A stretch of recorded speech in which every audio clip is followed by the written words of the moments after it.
righty. Well, welcome everybody to the Christmas edition of the Town of Webster December 18th regular town board meeting. We will start with the Pledge of Allegiance.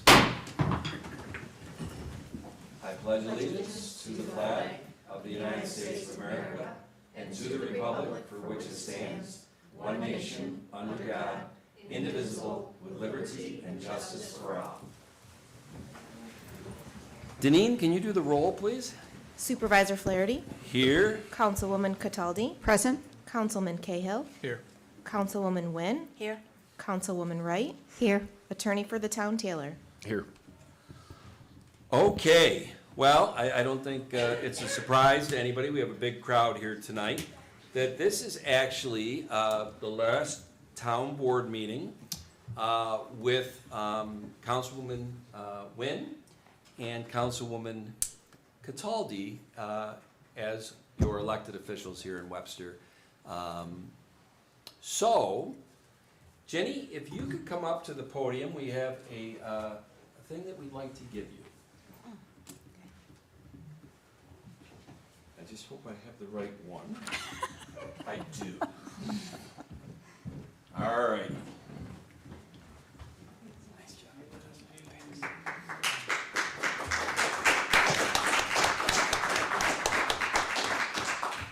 All right, Jenny, you ready for this? I wish I could read this without my glasses. Go ahead. All right. So everybody knows Jenny, right? I mean, Jenny is everywhere in Webster. I mean, so this is a proclamation for dedicated public service presented to Jenny Nguyen. Whereas the quality of a person who maintains open mind and consistently advocates for their neighbors is rare, such individuals can be relied upon to serve as effective leaders and advocates, always prioritizing their constituents' best interests.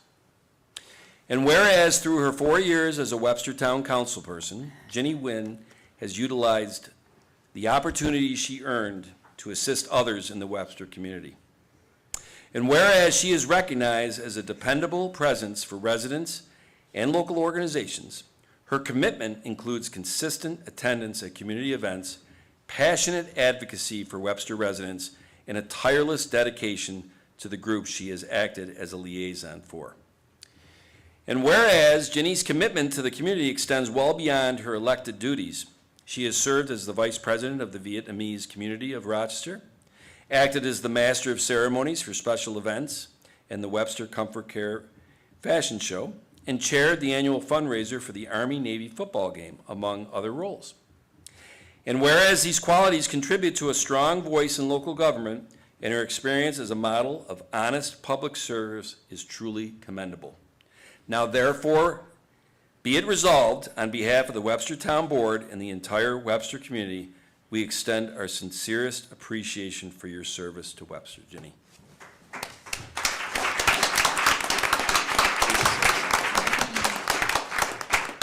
Good evening, my friends. Thank you so much, this company of guard.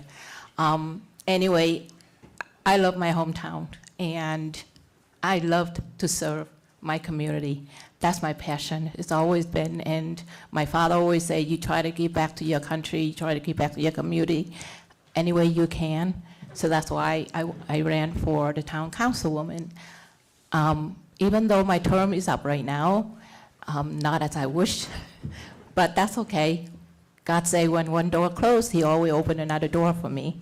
And I think there's a lot of doors that are open right now. So I just have to pick and choose. But anyway, I thank you all for being here, and I thank you, the voters and the community that supported me through the years, my friends. I'm just a phone call away. I'm not going away, so please, anything you need, just reach out. God bless you all, and God bless America.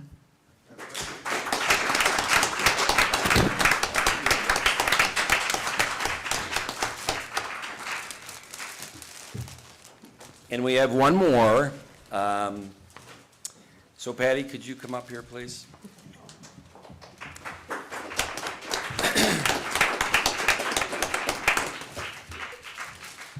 Now, as Patty comes up, one thing I will say about with Jenny, Jenny, you have one son who is in the Navy, The Naval Academy, Nav- yes. You correct- Yeah, commissioned So, about 7, Blue 12 Star years Mother. ago. Yes. Yep. And I say that because as we have in the room tonight some family of Patty's. Patty's husband, Dick Cataldi, is here. Patty's daughter, I think I saw, is here, and her husband, Matt, two doctors that live in Denver. Contagious disease doctor and infectious disease. Contagious, infectious. I mean, you know, you say Amato, I say Amato. And then Matt, you're in pediatrics. Pediatric intensive care. So now you've just got a microcosm of the last 6 years as deputy supervisor has corrected me on about 1 million different things that I've been wrong on. Thank God, okay? So, I don't even know if this really does, well, it does, because it goes beyond what is now 16 years on the town board. And prior to that, the village board. So I'm going to just read instead of bumbling over myself, okay? So this is a proclamation for dedicated public service presented to Patty Cataldi.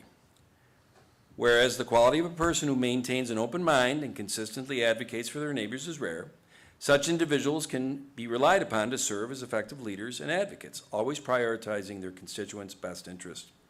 And whereas Patty Cataldi embodies this type of leader and has continuously answered the call to action, with nearly 25 years of experience, she has established herself as a powerful force for growth and effective planning for Webster.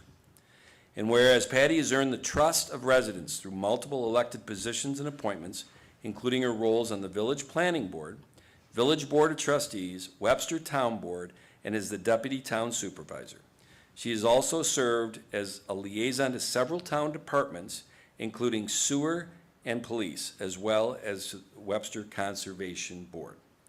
And whereas her involvement in the community extends beyond public service, she has been involved with organizations such as the Webster Business District, the Chamber of Commerce, and the Breast Cancer Coalition of Rochester, amplifying her impact on our area. And whereas over the years, Patty has guided Webster through significant changes in major projects, including the Fairlife Project and updates to the sewer treatment plant, her pragmatic approach has been instrumental in gaining momentum for these initiatives.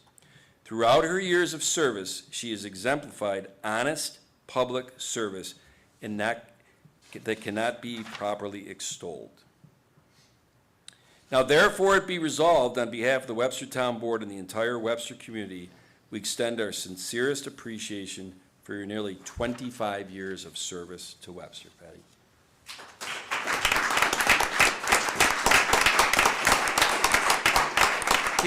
Do you mind if your family comes up? Absolutely not, All right. as long as they're willing. Are you, Dick and the kids? Jess. I say the kids, Jess, I mean, The kids, they're, the kids. well, they're your kids, but they're very much adults. And why they're coming up, may I say that part about the sewer plant?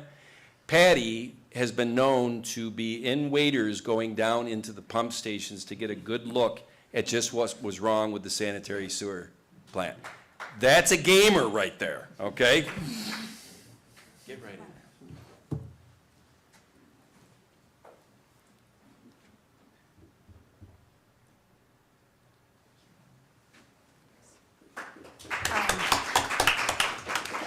Thank you all very much. Thank you, Matt and Jess, for coming in early for the Christmas holiday to be here tonight. I was told earlier this evening that there was some planning going on that I had no idea about. I have actually put together some comments, and I was hoping to keep those for the roundtable, and I'm going to do that. I'm not going to make those comments now, but I just want to thank everyone. I have chosen this time, and when I announced that I would no longer be running for town board, my key phrase in that is, it's time. And I have enjoyed my time that I have been involved in the community, but it is now time for me to concentrate on my family and whatever our next adventures might be. So I want to thank you all for your support, and you'll hear more from me later. Thank you.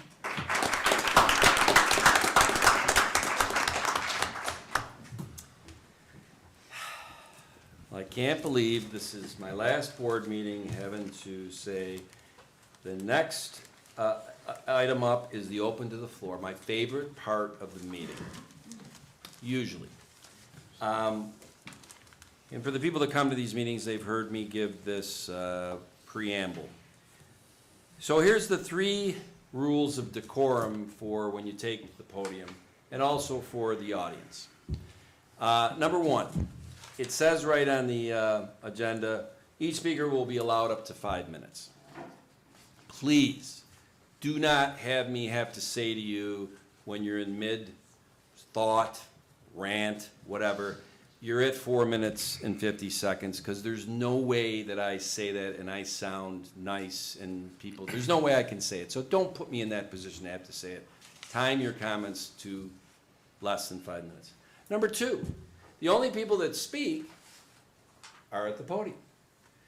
We do have decorum. If you in the audience tonight, which we have a great audience tonight, if you don't agree with what they're saying, you don't boo and hiss. If you agree with what they're saying or you want to potshot things from the crowd, please don't. The only person that should be speaking is the person at the podium. And last but not least, if you decide to take your time at the podium and list off 10, 20, 30, 40 questions for the town board, we are not going to then follow up by answering 10, 20, 30, or 40 questions. We reserve the right to say, look, we'll get you the answers to those. Tomorrow we'll set you up, we'll get your email address and this and that with the subject matter expert. That might be Josh in community development, it might be Rick in sewer, whatever. All right, so those I think are the 3 preamble rules to this. With that being said, our first speaker tonight is a young lady that is originally from Long Island, who missed her calling. She should have been in stand-up comedy, but she now does PSAs for the town of Webster. Monica Gorlick.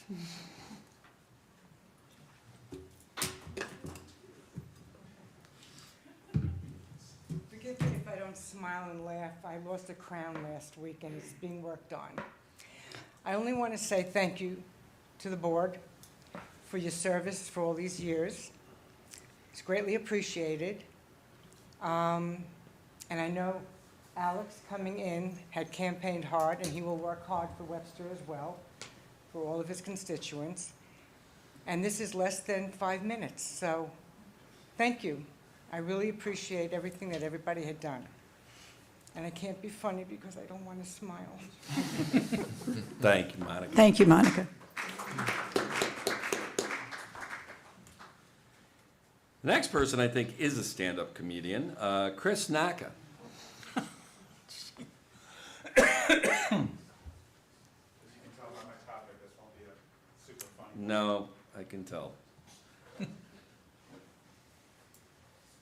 Chris Naka, 1065 Shoecraft Road. Usually at this podium, I talk about cost of living, businesses in Webster, paying people enough to live in Webster.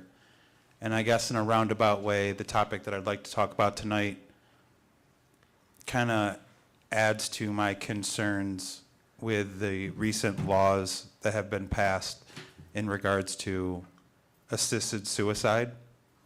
I know this doesn't really concern the town board of Webster.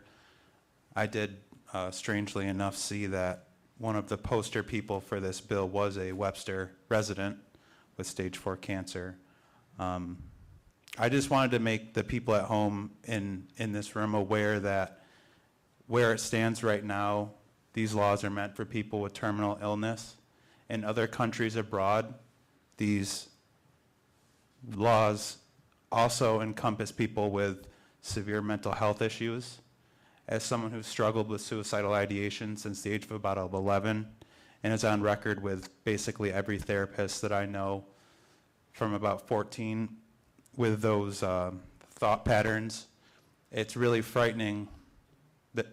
It's scary to think that it might not be a today problem, but that in the very near future, our sons and daughters, our brothers and sisters could have a government workers show up to their home and execute their family member behind their back, and that you'll be getting a text message saying insurance policy number blah, blah, blah is canceled, and you'll be wondering, why is that life insurance? Why is my son or daughter's life insurance policy being canceled? And that's how these people will find out that they've taken their life. And with how political things are these days, I don't think it would be as big of a problem if it wasn't going to be something that's posted all over Facebook with people arguing with each other about a very serious spiritual thing that each one of us has to go through on this earth, being born, living, suffering, dying, all of those encompassing the full 360 of life. And it's really scary. I feel like it is the slipperiest of slopes a people and its government could possibly get entangled in. And I understand that our closest neighbors, Canada, have delayed mental health issues being part of the guidelines for another year, which makes sense. Nobody wants to get sued. If I'm being even more cynical, it's you announce a plan, delay it, people that want to participate start signing up, and then when you open the doors, you have a whole bunch of people waiting and ready to take in your services. And, you know, part of my sick head kind of sees it as like a comedy, a dark comedy sketch where the people in their suicide van, you know, I'm sure there's going to be a whole bunch of people that are very good at their job, but this is America. There's going to be some people that are like all right at their job, and they're going to be on their way to a client's house. That client will have changed their mind, and then there will be an awkward interaction between the people that just want to get back to their suicide van and the person that has changed their mind about killing themselves. And then, like, you know, you've called us 3 times this week to kill you. Is everything okay? And the only reason they're asking you if you're okay is because by law they're supposed to. And I hope that my jaded view, my semi-cynical view on the topic doesn't even happen one time, because one time would be too many in this circumstance.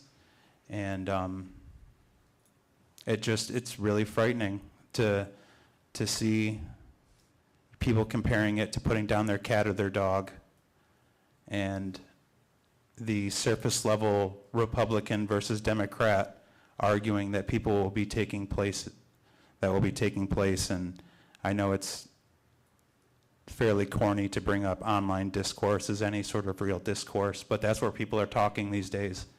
And in the future, when you're potentially speaking about these subjects, look into them, see how they're being applied in other countries, and try not to get caught up on the headline of the article and thinking that it will just be for the terminally ill. It will be that way at first, and it will change. And I pray for all of you, and I love all of you, and I don't wish suffering for anyone, but let's not be so audacious as to think that we're smart enough and knowledgeable enough to say that there's no merit in suffering and that it's not all part of a bigger plan. Thank you. Thank you, Chris.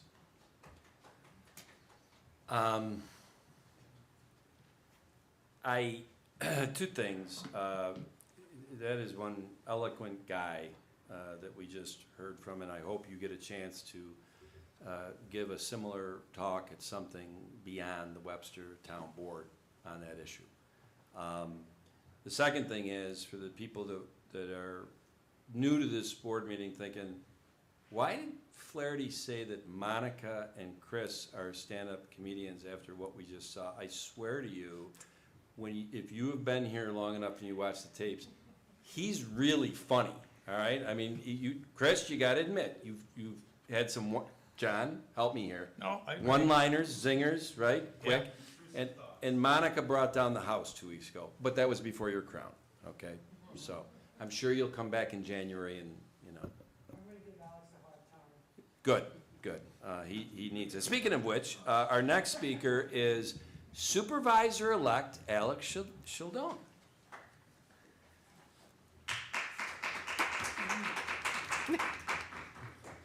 Thank you.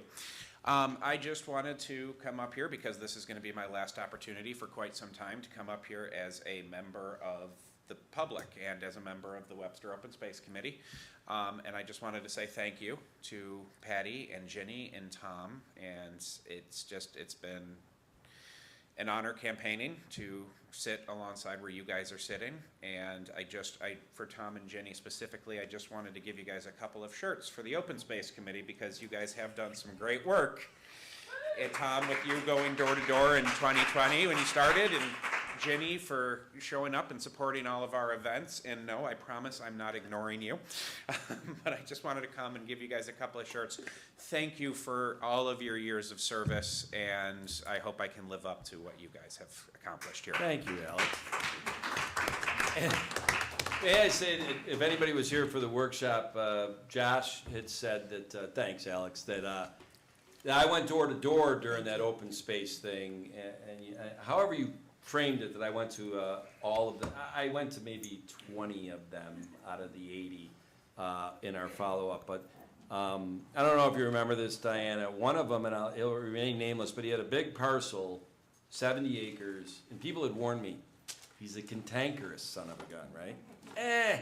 I go out there on a January Saturday morning, I go up to his house, he's not there, but there's a little shed in the back, and I hear some noises. So I walk back there, and this guy is about 80 years old. Yeah, I open the door. Oh, who are you? And I said, I'm Tom Flaherty. I'm the town supervisor. He's got this big chaw of tobacco and just goes on my shoe. I never heard that story. Oh yeah. And I'm like, Oh my goodness. all right, well, that's a good start to this conversation, right? But I've been in sales for a long time, so I'm like, I'm going to win this guy over. Now, we didn't get his land, but when I left about 8 minutes later, he shook my hand. We had a nice conversation and whatever. Did you get the other shoe? He didn't. He didn't spit on me anymore. His dog did bite me, though. There you go. So, yeah. So I earned that shirt. All right, next up is County Legislator Mark Johns.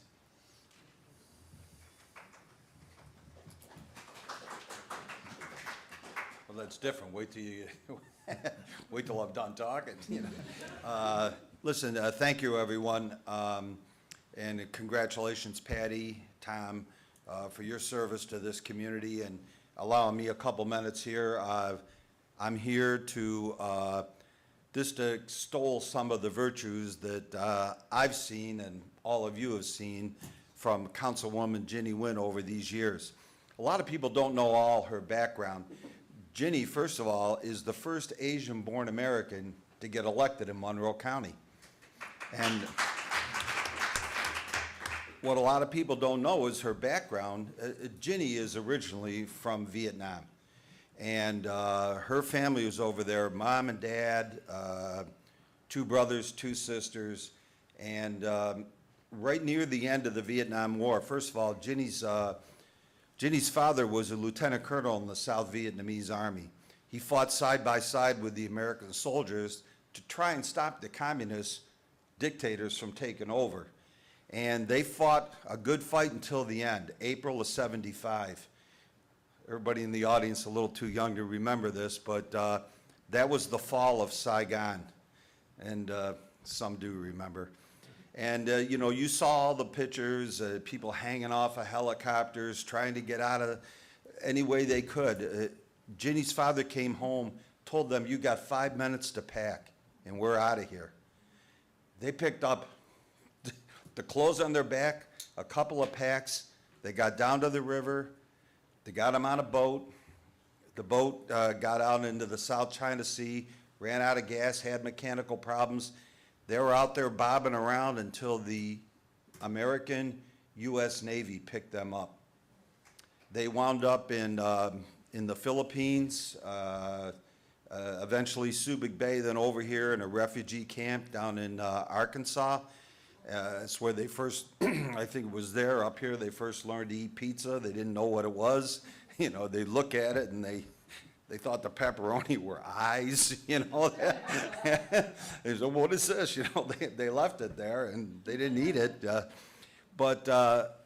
It just goes to show you, I know Ginny will come up here and she always says, God bless America, God bless Webster, where life is worth living.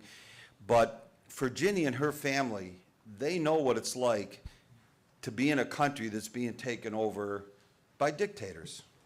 And, you know, they got away from communism. Came within an inch of their lives. But they came over here, and like Ginny's father said, he was a lieutenant colonel. And he told them, you come over here to America, you stay in America, you fight for America, you have American values. This is the country. This is the country, no matter what anybody says, everybody wants to come to. They want to come here legally, illegally, because this is a great country. It's the best country on the face of the earth. Ginny always says that, but it is. And just to give you a little more detail, Ginny has 2 sons. The oldest son owns Rock Martial Arts. It's on Whitney Road in Fairport. And the youngest son went to the youngest one is the one that went to the Naval Academy, became a commissioned in 2016. He's a nuclear officer. I think that maybe a big part of that, if you think about it, is the Navy saved his family's life, and now he's given something back. So everything does go full cycle. Ginny is, like she says at the end of every evening, you know, God bless Webster, God bless this country. But Ginny was out there. She was at all the nonprofit organizations. She's everywhere. We got the pictures to show it, you know. And Ginny goes everywhere, and she was a part of this community. And that's really, for all you that want to get elected or re-elected, you're out there. Ginny's out there, Patty's out there, Tom's out there. You need to be visible. It's the people in your community that elect you, and they want you to do certain things. This isn't Albany, this isn't Washington. Most people don't know if Ginny's a Democrat or Republican. That's what's great about it. You're down there, you love your community, you love your country, you want to listen to people. And I know how hard Ginny works. People may not always know, but she's a real estate agent with Empire Realty, and she gives people big discounts. It saves them a lot of money, but she works as hard as anybody, and I've seen it. She works as hard as anybody to make sure that people get the best value for their houses. And she brought that same work ethic to the community here. She's got 2 brothers and 2 sisters. One is a pharmacist. Her other sister is an anesthesiologist who goes on at least 6 times a year on Operation Smile, helping helping the kids with the cleft palates and stuff to be able to have a decent life. I got to go out on doing this. We're at 5:30 right now. Okay. So, Mark, Well, I gave an extra 30 seconds, figuring you were. Can you tie it up? That's it. Well, anyway, I'm here tonight just to honor Ginny for her 4 years of service, and like she says, we're not leaving. She'll be around, and thank you very much, and congratulations, Ginny. Thanks, And Mark. I got something for you here.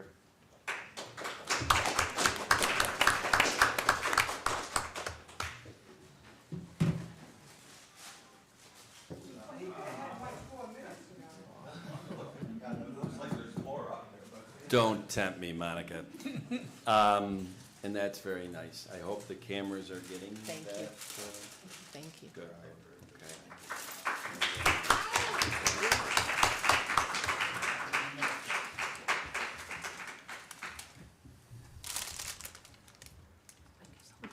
Well, next up, I'm not sure what title I should give him. Because you got about 7, right? Republican Board of Elections Commissioner, Monroe County Republican leader, Webster Republican leader, basically running your church. Have I hit on all of them? Those are the big ones. Okay. Peter Elder.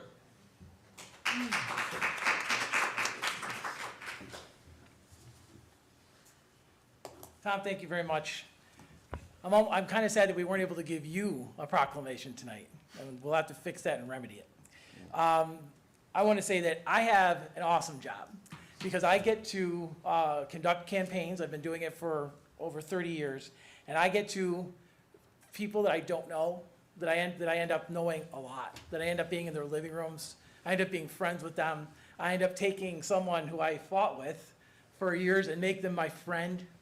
Okay, so I feel privileged in the role that I have, and I particularly feel privileged because of the 3 people that are leaving this board tonight.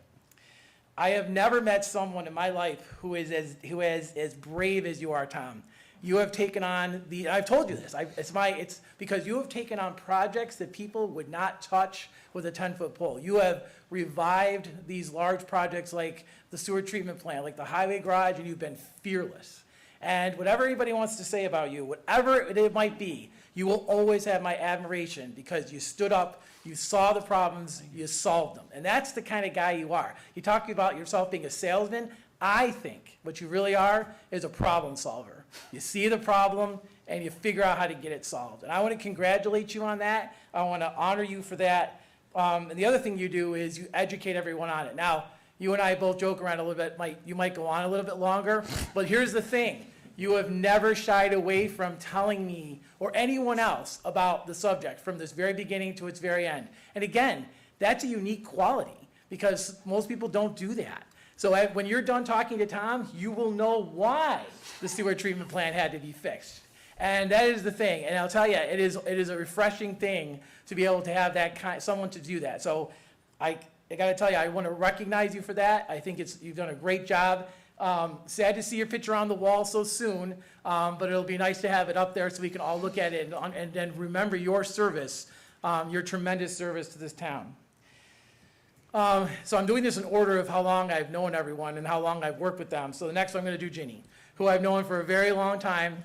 I can't stress how much I admire you as well for all that you do, the outreach you do, the community groups you go to, the work you do to get out there and talk about this community. You are an ambassador for Webster, and Mark did not tell you another thing about Ginny. She's even gone to Albany on behalf of this community to lobby, to talk to them about Webster. Webster, 47,000 people she brings to the forefront in Albany.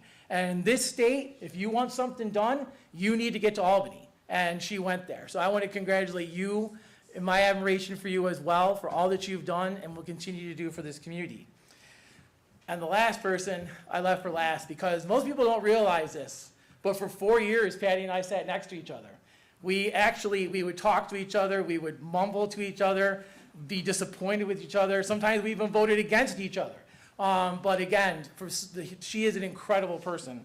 She's dedicated, knowledgeable. She's always been supportive of the town and the village. It is hard to just put in any words the accomplishments that you've done.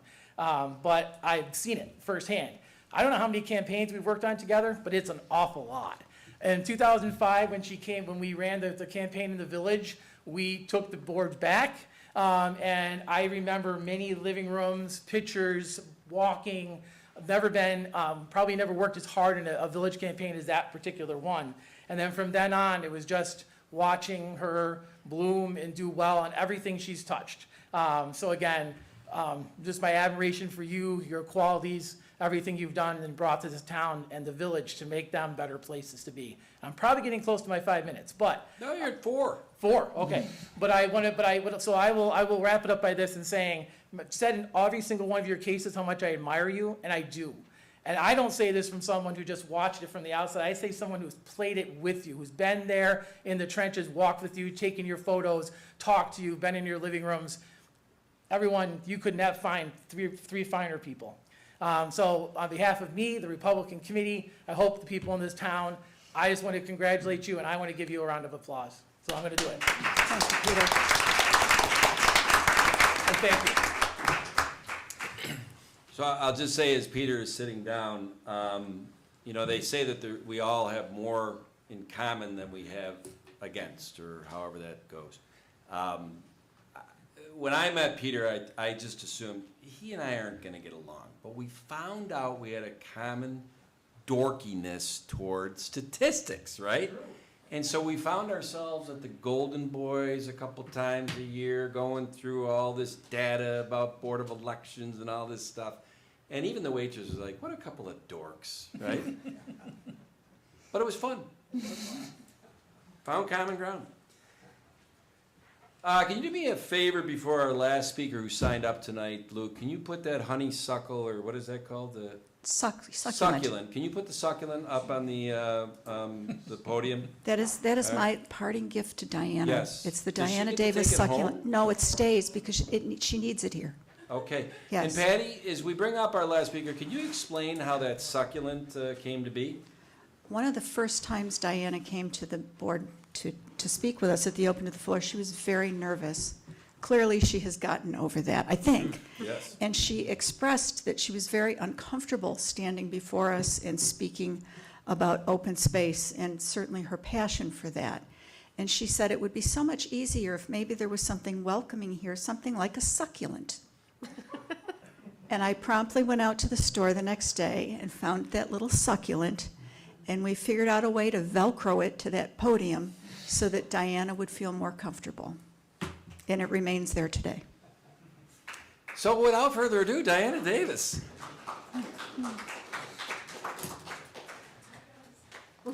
Oh, and clearly she is more comfortable. AKA Santa Claus. Yes. I am.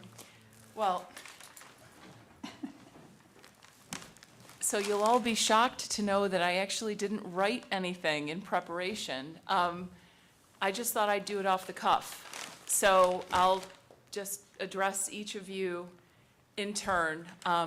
Patty, it's been a pleasure working with you all these years. I remember actually the first time that I came into this town boardroom, the story you're recalling, it was actually when Ron was supervisor, and just getting into green space for the first time years and years ago and saying something along the lines of, why can't we just make it all green space? And you sort of looked at me with this kind of just really sympathetic, but you've got a lot to learn. And you have been here every step of the way as I've educated myself on this code, on the history of Webster's preservation efforts. You have always been an informative, guiding, wise voice, and I will always remember all of the ways that you have been a force for good on this board, and I appreciate all of your years of service, and I will miss you. Thank you, Diana. And I will save the things to the end, because I know I only have 5 minutes. Tom. Well, you brought presents. You might get more. Okay, I see how it works, all right. Tom, I know that you and I have not always seen things in exactly the same way, but I've always agreed with you on at least 50% of the topic.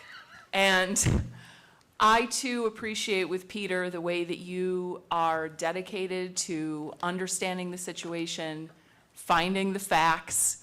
I will always remember your slogans, including trust and verify. I will miss your columns in the Webster Herald. I will miss always knowing that if I email you a very brief 3-question email, I will get back a 5-page color-coded dossier, possibly with hyperlinks. And I've always appreciated that about you. Even if 50% of what you say I agree with, I know that the other 50% is not something that you are just making up off the top of your head. You have considered every issue carefully, and you have done your due diligence. And for that, you have been a wonderful supervisor and service to this town. And I think because of you, we are in the position that we are in with our efforts for open space. The conversations that you and I have had, that you have had with townspeople over the years about it, I really feel like going forward, a lot of great things are happening, and I'm excited, and it's crazy that you guys are leaving, and it just feels like things are coming full circle. So thank you, Tom. You will also be missed. And last but not least, Ginny.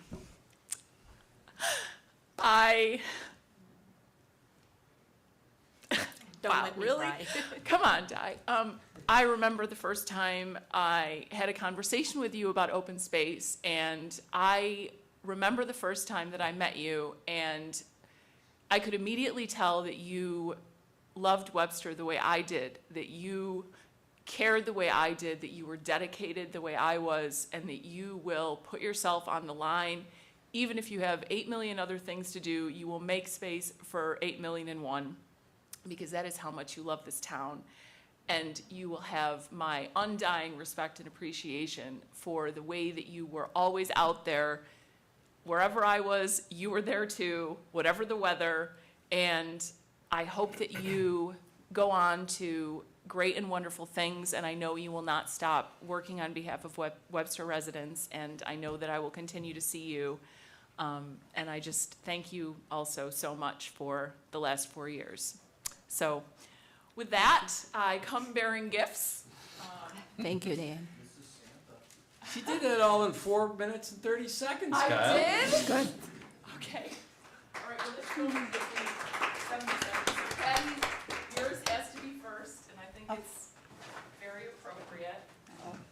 The succulent, maybe? A big succulent? This one's real. A very big succulent. Okay, Thank you. Thank you very much, Diana. thank you so much. Let me guess, mine's ticking? No, no. Thank you, Diane. And Ginny, it's beautiful and wonderful just like you. Nine. See, Chris, now your comedy's coming back, right? And then, I Oh. did have more because I felt bad, I didn't want to leave the other board members out, so. Oh, Thank you. Oh, thanks. Thank you, Diana. Very much. Thank Very you. thoughtful of you. Diana, thank you very much. Thank you, and thank you guys for always listening to me. Yeah. Yeah. Thank you.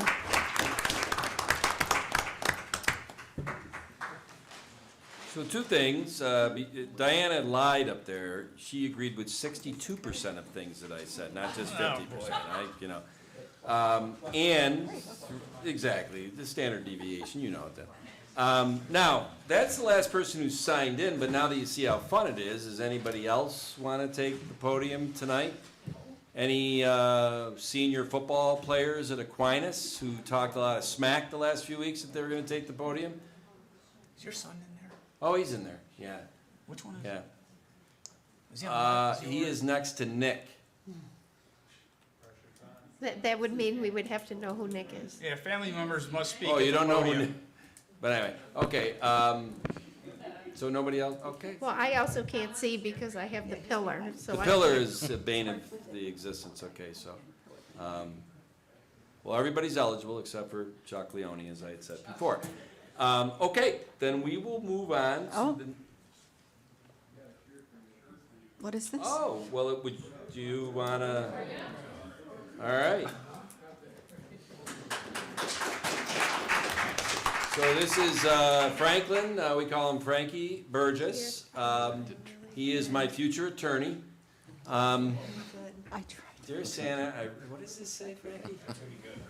Tried to be a good what? Dear Santa, I really did try to be a good town supervisor.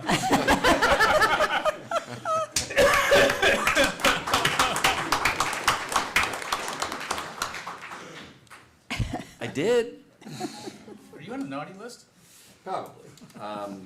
Well, thank you, and I take it that's from the squad? That's from the crew. That's from the crew, Simon? Okay. It is funny, I was saying to Garrett earlier that, your daughter's in 6th grade, and if Garrett, he's got a 3-year term coming up, if he went for another term after that, if he did 7 years at this, I said, do you realize your daughter be in college when you finish up? And I said, CJ, my youngest son, I think he walked around with me when I was campaigning, he was 11, he was probably like 4'2", whatever.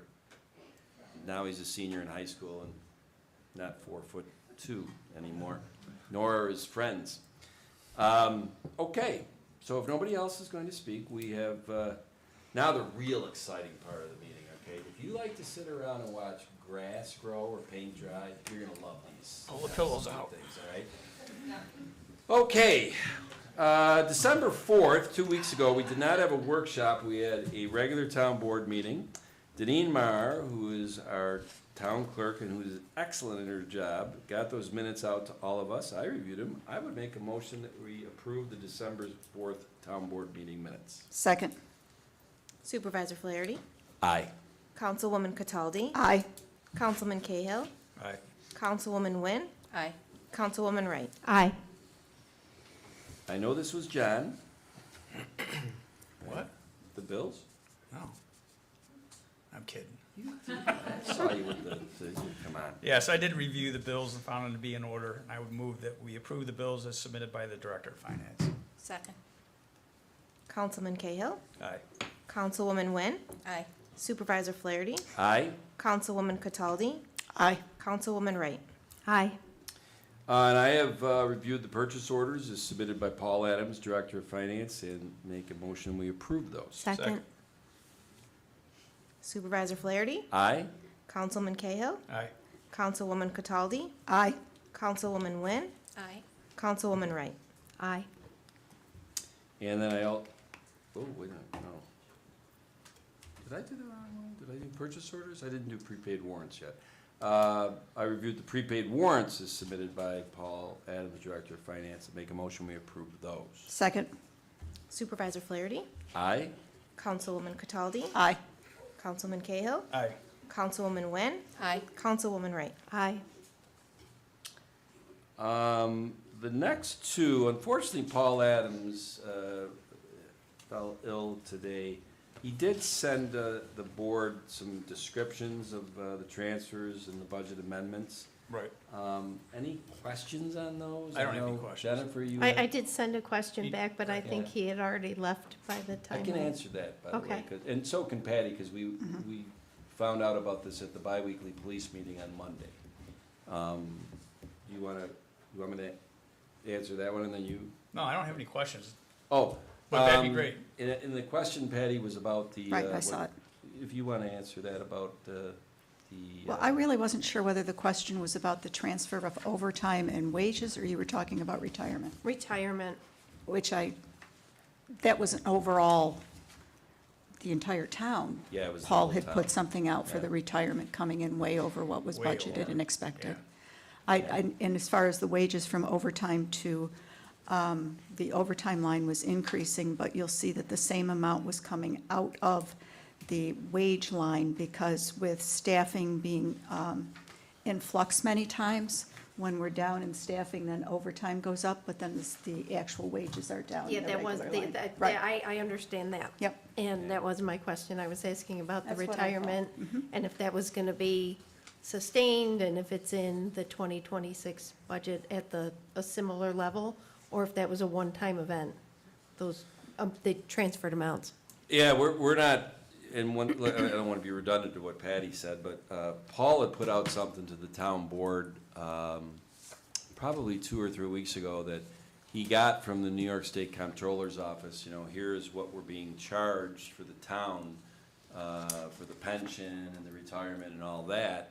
And we were very surprised because it was a lot more money than we had anticipated, and Paul couldn't figure out how could we be charged this much when the market, which is where the state invests the pension money, has gone up so much in the last 2 years. It just didn't make any sense. So he circled back, he asked some questions from the Association of Town, the state comptroller, and he did get back to us with the answers. Some of it is just the, for lack of better terms, the conservative nature of how they invest their money in the pension fund. The other was, I could pull it up here. Does anybody remember offhand? I It was a remember the it was a- email now that you're yeah, it mentioning was it. a I can go back combination and of- read that. People are living longer, so they're starting to do an actuarial. That was one thing that they're, you know, so you're gonna have fun, you new town board members, I'll tell you what. Gary, you'll love this stuff because you're an accountant, but, I mean, I looked at it, I was like, that doesn't make any sense. Paul Adams, he's fantastic at his job. He's like, this doesn't make any sense. But New York State said it does. I believe the state. One thing I will say about Chief Kohlmeyer, He is not your garden variety police chief. The man has, I think, 2 master's degrees, and one of them is an MBA from Syracuse. So it's amazing when he comes to these biweekly meetings, and Patty Cataldi currently is the liaison town board member to the police department. Chief will show us, hey, you know, this just came up, we're gonna have a higher expense this year than we thought on retirement, or we're gonna have a lower expense than we thought on this. Usually he's reporting the higher expenses. But he also then does an extrapolation out that shows where he thinks he's gonna finish the year, actual versus budget. And right now, I think he's at 98% was what we were in the meeting on Monday. Yes. Translation, he's at 98% of his budget. What he extrapolates out, he'll come in under budget, which will be the 4th budget that Chief Kohlmeyer has sat over developing that came in under budget. And one of the things when I became supervisor, for being an accountant that drove me nuts, is that for 3 or 4 straight years, we were going over budget on police. And that just didn't make any sense to me. Chief Kohlmeyer, like I said, he's got that MBA, he knows more about accounting. The police department is a very expensive department. It's a department that the town of Webster residents want. And I agree with them. Having a local police department is a real benefit to this town. So, little adding into that. With that being said, any other questions on the transfers or the amendments? No. No. Okay, well, I make a motion to approve the budget transfers as presented by Paul Adams, Director of Finance. Second. Supervisor Flaherty, Aye. Councilman Cahill, Aye. Councilwoman Cataldi, Aye. Councilwoman Nguyen, Aye. Councilwoman Wright. Aye. And I make a motion to approve the budget amendments as presented by Paul Adams, Director of Finance. Second. Supervisor Flaherty, Aye. Councilwoman Cataldi, Aye. Councilman Cahill, Aye. Councilwoman Nguyen, Aye. Councilwoman Wright. Aye. All right, now the next motion, we are gonna table, but until at least January 8th. But I just wanna give a brief explanation, not the 5 pages and all that, like Diana said, which I'm guilty of, by the way. Pat Stevens, our highway superintendent, we had gotten in the bid package, I think, Deneen, you opened the sealed bids on the salt barn and wash station last week. Yes. But then, since then, Pat has sat down with the current town board configuration, and he's also sat down with the 3 new town board members that will be in January 1st. Because of, I mean, this is a $4 to $6 million venture on behalf of the town. And because there's some unknowns still, we still don't know if we've got what's called the WQIP grant. We applied for it in July for $600,000 on the salt barn. Usually those grants that we apply for in July with New York State, we know the answer on them by the first week of December. I have no idea why we don't know the answer on those on December 18th. But there's just some unknowns. Long story short, it just made more sense to put off Pat doing a workshop presentation, probably he and Paul Adams on this, because there's a lot of financial aspects to it on the salt barn and the wash station. So they'll do that presentation, I don't know, either on January 8th, January 22nd. Alex will talk about that. And then any resolution to accept the low bids that came in on the salt barn or wash station would happen in one of those meetings or a subsequent meeting, is my guess. It's not my game. I'm not setting the agendas anymore. That'll be Alex's call, setting the agendas in the future, so. Any questions on that before we table this? No. I make a motion to table accepting the low bids on the salt barn wash station until at least January 8th. Second. Supervisor Flaherty, Aye? Councilman Cahill, Aye. Councilwoman Cataldi, Aye. Councilwoman Nguyen, Aye. Councilwoman Wright. Aye. Okay, does any of the town board members have any questions on the next resolution of closing out the sewer treatment plant Phase 1 project? No, I don't. Okay. For those keeping track at home, we started that $12 million project, I think, in 2017. I think so. Yeah. And we have money left over. We have money left over. We came in under budget. Yeah. And I think this is the amount that we came in under budget when the dust settled. Yes, and hence we're closing it out. So I would move to close the wastewater treatment plant Phase 1 project H0220 to transfer the remaining funds amounting to $475,775 to the debt service fund. Second. Councilwoman Cataldi. Aye. Councilwoman Wright. Aye. Supervisor Flaherty. Aye. Councilman Cahill. Aye. Councilwoman Wynn. Aye. Okay, on this next one, Kyle, I think you and Rory Fitzpatrick from campus and Paul and several of us were going back and forth the last few days just to make sure that it was unequivocal in its interpretation of what we're voting on tonight on this campus construction contract with the town pertaining to Fairlight. We had a contract with campus to assist us on the Coca-Cola Fairlight project.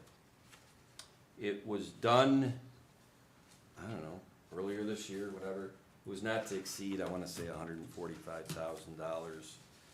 But it expires on December 31st, 2025. Not to exceed 145, whatever. I think we've been billed out on that thing about $85,000? Approximately 70,000. 70,000, what's 15,000 amongst friends? Bottom line is, the aggregate billings on that is significantly under what we had done a resolution and approved a contract on earlier this year. So that contract essentially is now going to be done. It expires December 31st of this year. This resolution is to extend this contract really from January 1st, 2026, until when Fairlife gets their certificate of occupancy, or through December 31st, 2026, whichever comes sooner. That make sense? You're giving me the shake of the head with a very skeptical look. Folks, I've got a couple questions. I've got a statement Shoot and a away. question. I completely understand, number one, the need for campus. They do a fantastic job keeping us informed, keeping things on the right path with Fairlife. So I see a need to extend this contract, don't have a problem with that whatsoever. So we're talking about the certificate of occupancy. We're not talking about a temporary certificate No. of occupancy, correct? No. Okay, No. good. So the only other question I have is that the original contract was not to exceed $145,000. Does that total amount of money still pertain to this extension? We're not starting from zero and going to 145 again, right? No, this one is, essentially, it's starting from zero and going to not exceed 138. Okay, Now, we already have a track record that shows that they have been working with us pretty much all of 2025, and we did a resolution to approve a contract not to exceed 145. yep, We had no idea, time and materials, how much time right. Rory and Jared Miller and the various people at Campus Construction would need to bill us for working with our DPW staff to assist us with interacting with Fairlight. Well, now we know, don't we, Kyle? It ended up being about $70,000 in time and material billings. So significantly under what we had estimated, and did a resolution to not to exceed 145 for the whole year. Right. So I feel relatively confident that starting on January 1st, 26, that for the whole year, or until they get their certificate of occupancy, whichever comes first, it would be hard to believe that they would bill us up to $138,000. However, you just never know, and I mean, Josh, you're here, you're the only person I think here from DPW, it's a very interesting thing of how much time has to be spent on Fairlife, because it fluctuates. Some days you spend no time on it, then you spend a day where you spend the whole day on it. It does tend to ebb and flow, for sure. And the degree that Rory, who is the project manager for campus on this, how much time he gets involved in this is usually when things start to hit DEFCON 5 between the town and Fairlife. Yeah. And that's just hard for us to anticipate what that is going to look like January 1st of 2026 through the end when they get their certificate of occupancy. It's an 800,000 square foot building that is close to $1 billion that Coke Fairlife is paying. This is not a 2,500 square foot house that we're issuing a certificate of occupancy on. So it's just, we're kind of guessing how much need we're gonna have of campus. We were guessing back in early '25 when this board decided to do a not to exceed 145,000. It worked out. They built us up to about 70,000, right, Kyle? Because that's the number of hours at their billing rate that they needed and utilized. How many hours we'll need them in 2026? Don't know, but I feel pretty comfortable not to exceed 138 is gonna work. And I will also say this, and I'm tying on to what Councilman Cahill said. For the new board members that are here tonight, and I've given Alex within the transition process a list of about 70 things you might want to look at, right, Alex? Give or take. I don't know, you know.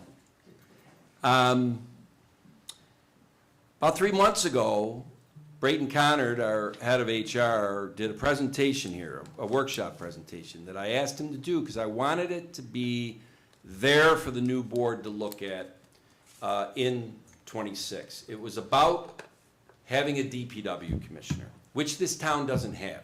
We have not had a DPW commissioner since mid-2020. Our code was written to have a DPW commissioner. We did not operate, our code had a DPW commissioner that had highway, sewer, engineering, all report to the DPW commissioner. When I got into office, I found out that the way the town had practiced their org structure was that the DPW commissioner, the highway superintendent, and the head of the sewer department, they all reported to the supervisor. Now, I'm an org structure guy. That's ridiculous. In my opinion, that's ridiculous. The code writers were very smart to have a DPW commissioner have those specific talents report to the DPW commissioner so they could assure that there wasn't silos of communication when they were looking at a project. To make a long story short, which I'm not good at, right, Diana? Okay? You said it. When we went to look at, in late 2020, hiring another DPW commissioner, I suggested to the board, why don't we take this opportunity to operate the way our code says? Joe Herbst was retiring as our highway superintendent. The new highway superintendent would not miss what they never had, so have that person, he or she, report to the DPW commissioner and tell sewer that you're gonna report to this new DPW commissioner. The board at that time did not have an appetite for that. You're gonna learn as a board member, there's hills you'll die on, there's hills you won't. That one I wasn't willing to die on. So we reconnoitered the org structure. We split DPW into community development, which Josh heads up, and into engineering, which Keith Mortimer heads up. So now we have 4 DPW departments really reporting to the town supervisor. So in September, we showed how we could, right now, since our patron left, we could take this opportunity to maybe go to that DPW model where highway superintendent, engineering, community development, sewer reports to the DPW commissioner. Not hire another replacement for our patron who ran the sewer department. Because our patron was a construction manager, and that's what we needed in 2017 to 2025, because we were building a $100 million sewer plant. And his background was construction management, so that made sense. But now we have a major business that we're running at the sewer plant. So we need, see, I'm good at this. I chase people out of here, right? You know? So that's all there for you to look at. Brayton Connor did the presentation, benchmarked against other like-kind towns our size to show how their org structure is configured. Now, I knew I only had 3 months left and I wasn't gonna start running that, project. Because it's gonna take time. It's gotta be discerned. To me, coming back to why we have campus, I was saying to the DPW departments back in 2021 and 22, when we configured it this way, you better figure out how to work together and not be siloed. Figure it out in peacetime. Because in wartime, you ain't gonna figure it out. In wartime is when a huge project comes to town. That's not when you figure it out. And Fairlife came to town. And when they came to town, we're like, well, who's gonna head this up in DPW with the engineers and all that for Fairlife? And what we decided was that the best thing we could do is outsource that to campus. And that's what we did. And even if you get that DPW commissioner in the future, I would suggest you look at outsourcing to a campus-type firm if Eli Lilly decides to build a production facility on 80 acres over at Xerox. This town is not built to handle projects the size of a Fairlife or another 80-acre. Outsource that work to Jerry Goldman to do seeker work. Outsource that work to do some of the things to help the DPW department. So, it's my last board meeting. I figure I'm gonna just go down, I'm gonna leave it all in the field. You can take that for what it's worth, because, ultimately now you're gonna have to decide what to do with that position. You can go hire Art Patron's replacement with the same skill sets of construction management. Doesn't make any sense. You'll have to figure that out. So, anybody got a problem with extending this for campus's contract with the town to oversee Fairlife and assist our DPW department? I'm all confused now after that. All that information you gave me, I'm a little lost. I live to confuse you, John. This is what you got to look for in the 3 new board members. He's easily confused. I'm good. I make a motion to extend the town contract with campus pertaining to Fairlife from January 1st, 2026 to A, the town issuance of the certificate of occupancy to Fairlife, or B, December 31st, 2026, whichever comes first. At a I'll cost. Not to exceed $138,000. Okay, thank you. Second. Supervisor Flaherty, Aye? Councilman Cahill, Aye. Councilwoman Cataldi, Aye. Councilwoman Wynn, Aye. Councilwoman Wright. Aye. Okay, I think the 3-page contract that got out to the board members today has got Daryl Byard's signature on it, does it not? It does. That's because on Tuesday, the 16th, the town board voted on that. And tonight, we're voting on it, and there's still some ambiguity about WIDA, because I'm the president of WIDA, so it would look kind of weird if my signature is on there as the town supervisor and as the president of WIDA, so there's been discussion at WIDA that we might have Barry Howard sign that January 2nd. Follow that? Okay. Did I confuse that one too, Kyle? I mean, I guess, my signature in both places, I do have both those titles. But I think for posterity, it looks better with 3. Thank you, Kyle. I've learned from you. Do all the board members understand what this 3-page contract between WIDA, the village, and the town pertains to? Yes. Yes. Yep. Okay. And wait a minute. This is to authorize me to sign it. I move that we authorize the supervisor to sign the WIDA Village of Webster, Town of Webster 3-page agreement on initial cost split on the $9.8 million Fast New York grant. Second. Councilwoman Cataldi, Aye. Councilwoman Wynn, Aye. Supervisor Flaherty, Aye? Councilman Cahill, Aye. Councilwoman Wright. Aye. Is this, Patty, the one that Barry Dean got upset with Joe Herbst back No, years ago? no, that was the retention pond behind Finn Park Yes. you're that right. went on forever. Yeah. This is, I'm actually not real familiar with this stream restoration project, but it's adjacent to Webster Thomas High School. Okay. Josh, do you have any information on it? I know that this was a project that the highway department partnered with the school district on to add some vegetation and stormwater management adjacent to the high school. I Did we think get some money actually, from the county?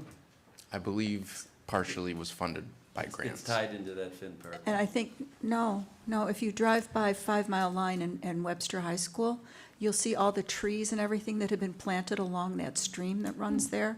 I think that's what it is. Okay. Well, everybody cool with closing it out? Yes. Yes. Yes. I make a motion to close the Webster Thomas High School Stream Restoration Project, H0212, and to transfer the $18,162.70 from the general fund to cover the deficit. Second. Supervisor Flaherty, Aye? Councilman Cahill, Aye. Councilwoman Cataldi, Aye. Councilwoman Wynn, Aye. Councilwoman Wright. Aye. Well, good luck, Patty and Jennifer, on these next two. It's my last meeting. Can I read all 14 of them? You do what you No, want, okay, then. no, I will not do that. I move to approve the following the following 14 items for recycling from the sewer department as listed in the transfer and asset form. Second. Councilwoman Cataldi, Aye. Councilman Cahill, Aye. Supervisor Flaherty, Aye? Councilwoman Wynn, Aye. Councilwoman Wright. Aye. And I make a motion to approve the following items for recycling from Parks and Recreation. I can read my list because it's a little shorter. A cell phone and a printer, no tags. Second. Councilwoman Wright, Aye. Councilwoman Wynn, Aye. Supervisor Flaherty, Aye? Councilwoman Cataldi, Aye. Councilman Cahill. Aye. All right, that concludes the formal part of the meeting tonight. We will now go on to the round table, which I guess we'll start with Josh. Just kind of tying up loose ends before the end of the year and planning for 2026 in terms of what's going on in our office. But I'd just like to take this opportunity to say thank you to Councilwoman Cataldi, Supervisor Flaherty, and Councilwoman Wynn. It truly has been a pleasure to work alongside each and every one of you, and I wish you nothing but success on whatever comes next for each of you. So thank you. Thanks, Josh. Thank you, Josh. Jennifer? I think there'll be lots of that. So first, the leaf season was a little cut short this year with the early snow. But the highway department did a great job on the leaves. And now they're on to plowing snow until today when it was 60 for one day, but I'm sure they'll be back at it later this week. And I too would like to thank Ginny, Patty, and Tom. It's been a pleasure to work alongside the three of you. I've certainly learned a lot over the past couple of years, and we'll miss you. Thank you. Thanks, Jennifer. You know what? I'm gonna have Ginny and Patty go last. So, Kyle? Just like to add my thanks to Patty, Tom, and Ginny. It's been an absolute pleasure to work with all three of you. I have certainly learned a lot from each of you. I just appreciate that opportunity, so thank you very much. Thank you, Kyle. John? Well, I'd like to echo Peter Elder's eloquent comments. Specifically, the amount of projects that we've undertaken in the last few years. It's been learning experiences for every one of us, and your commitment, all three of your commitments to this town, are to be respected because they were true commitments. We're liaisons to different departments, and it doesn't mean, okay, you're just a liaison in name only. I mean, a lot of time has been spent by the liaisons to these different departments, especially those liaisons for the major projects. And I've learned a great deal from Patty and Ginny and Tom, and I know, you know, you could have said, no, we're not gonna do these projects right now, or we're gonna do part of these projects. But the battles that you fought, specifically you, Tom, advocating for the town of Webster to bring Fairlife in, I speak from the heart. I truly don't believe Fairlife would have come to Webster without you advocating for this town. And that's just a fact. And I don't think anybody will disagree with me on this board. And sure, you and I have had our disagreements, but that's the way it should be, okay? You have a board that agrees on every single thing. To me, that signals a problem, all right? It really does. And you have the willingness to have these debates in an open forum, which is the way it should be. I don't feel that negotiations that are going to impact the town should be done behind closed doors. Sure, some of them will be because you're going to have confidential information, but the willingness and openness to have some of these debates during meetings, I hold you in the highest esteem. So thank you. Deneen? Well, I too would like to thank you, Tom and Patty and Jenny, for your support over my last year and a half being the town clerk and tax receiver. And I wish you nothing but the best in the future. And I hope you guys come in and visit us. We always like to see your smiling faces in the town clerk's office. Thank you, Denise. That's right. Well, we're gonna have Jenny and Patty go last. I will say this, believe it or not, this will be quick. I feel pretty blessed over the last 6 years. I mean, I've worked with these 4 board members. But I also got a chance to work with Barry Dean and Bill Abbott. And to your point, John, I mean, I think, you know, Bill Abbott and I thought we'd have to put on some. But as the dust settled, everything you said, you're right. You know, you fight it out, this and that. We got a lot of stuff done. And that is, that's gonna be the legacy, you know? So that's been great. The other thing I will say is that the 3 board member elects, Alex Shildon as supervisor, Nick Hunter, and Garrett Wagner are here tonight.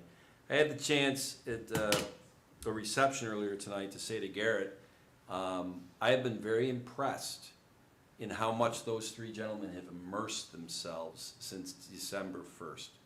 December 1st, because as we all know, we didn't know who won the supervisor election, so we had to put off the transition really until we could figure that out. And once we knew it, our transition team here at the town, 4 department heads, met initially with Alex, Garrett, and Nick.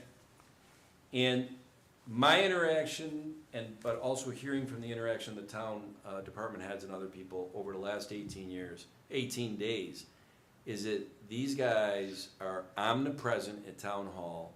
They're asking the right questions, they're getting the right documents. That's impressive, and I think that portends well for this town come January. So I appreciate you guys doing that, because you could have basically said, I don't need to do anything until I get sworn in, but you didn't. So, thank you. Appreciate that. Jenny.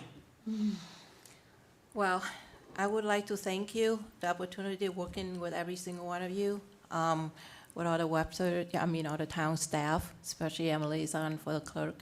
It's an honor to work with you, Deneen. And, but anyway, it is come to the end of my 4 years terms at Webster Town Councilwoman. I wanted to thank you, all my constituents who supported me all this time. I'm honored and grateful for the support, and I'm humbled to serve our community. This is not farewell, my friends. It's just I mean, this is not goodbye, my friend. This is just farewell. Please continue to support our Webster Museum and Webster Library and our local businesses, because I'm also a liaison for the Webster Museum and the Webster Library. I will miss those, my friends. They exist because of all of you. And please remember to thank our veterans and our military men and women for their sacrifice and service of our country. We are all God's children. Be kind and be respectful to each other. We want to leave our legacy behind as good people for our community. How we act and how we do will affect the lives of our children. Set good example for them. And again, I will miss, sitting here. But like I said, God has ways of doing things, and I trust him to show me that way. And God bless you all, and God bless America. And again, thank you for the opportunity to be here to serve.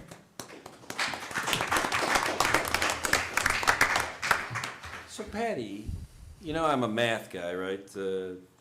How many board meetings? I mean, I know that in 6 years, between workshops and whatever, I'm at about 240. How many has she been at between village, planning, where this and that? 1,000? I'm surprised you haven't already done that I'm math. surprised that you didn't do that, yeah, because those things aren't in my head, and I really don't know that I want to even consider how It's many gotta be it's over been. 1,000. Maybe you should ask my husband, he might know. So I did prepare some comments, as I said earlier, but before I start, I just want to set the record straight on something, and I don't think I've shared this with you, Tom, but last night, someone asked me if I was retiring because you had chosen to retire. And I said, heck no. It's not exactly what I said. I said, heck no. I said, I actually decided to retire before Tom did. And then I thought, well, maybe you decided to retire because I was. So I'll just put that out there. It has been an honor to serve as councilwoman and deputy supervisor. I want to thank the voters in Webster who placed their trust in me and elected me to this position for 16 years. I have always striven to represent all residents of the town and work for things that would have a lasting and positive effect on the quality of life in Webster. I never approached this as a passive job, not one of just shaking hands and showing up for photo ops. For me, it's been showing up, rolling up my sleeves, putting on my boots, sometimes a hard hat, when necessary. I reflect on the past years. I reflect on the many projects, such as the Recreation Center, Miracle Field, Sandbar Park, the new Barry A. Dean Highway facility, the soon-to-be-completed Water Resource Recovery Facility, Fairlife, and so many others. These are the tangible things, the things that we can see as we drive around town, but there have been so many other less visible infrastructure projects that have been completed. None of this would have been possible without our employees, the ones who keep this town running every single day. I am grateful for their talent, their diligence, and their dedication. It has been a privilege to work alongside with each and every one of them. I have also had the privilege to serve with some very hardworking and dedicated fellow board members over the years. Lastly, but most importantly, I want to thank my husband, Richard, daughter and son-in-law, Jess and Matt. Thank you for your love, your unwavering support. I love you.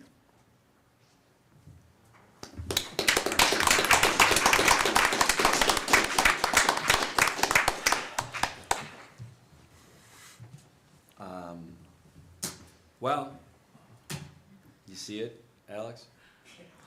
This is the last time I will be dropping it down, but this meeting is officially adjourned.